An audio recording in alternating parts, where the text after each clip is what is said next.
ગાંધીનગરના દહેગામમાં પશુપાલકોનું આંદોલન સમેટાયું છે।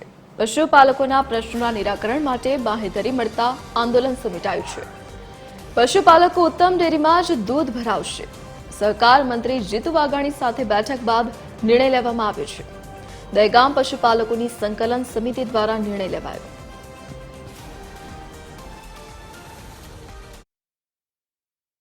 અમારા સંકલન સમિતિની મીટિંગમાં ચર્ચા થયા મુજબ અમે સંકલન સમિતિમાંથી પટેલ જતીન નરેશભાઈ, પ્રદ્યુમનસિંહ લાલભાઈ, મનહરભાઈ, યોગેશભાઈ, ભાનુસિંહ,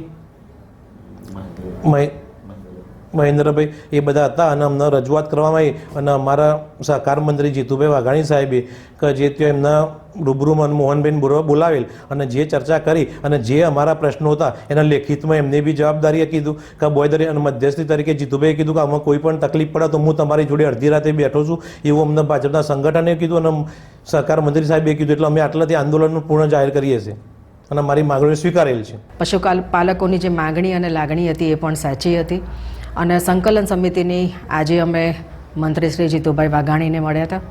આ પ્રશ્નની ચર્ચા સંદર્ભે સરકારે એમની જે માગણી હતી અને લાગણી હતી, ભારતીય જનતા પાર્ટી એમની માગણી અને લાગણીને સ્વીકારી છે। ચેરમેન મોહનભાઈ સાથે પણ મિટિંગ થઈ છે અને એમના જે સંકલન સમિતિના જે એમના મુદ્દા હતા, જે એમની રજૂઆત હતી ને જે સાચી હતી એ દહેગામ તાલુકાના પશુપાલકોને એમનો હક, લાગણી એમની ત્યાં સુધી પહોંચી છે। પશુપાલકોને ખભો મેળવીને જેમ તેમના જે પ્રશ્નો હતા તેનું વાચા આપવા માટે, તેના નિરાકરણ માટે જે ઉત્તમ ડેરીના ચેરમેન હતા મોહનભાઈને પણ બોલાવવામાં આવ્યા હતા। તમામ પ્રશ્નો લેખિત સાથે, બાંહેધરી સાથે સરકારની આગેવાનીમાં તમામ પ્રશ્નોનું આજે નિરાકરણ કરવામાં આવ્યું છે। આ તમામ પ્રશ્નોને પશુપાલકો તથા દહેગામ ભારતીય જનતા પાર્ટી તમામનું સ્વાગત કરે છે।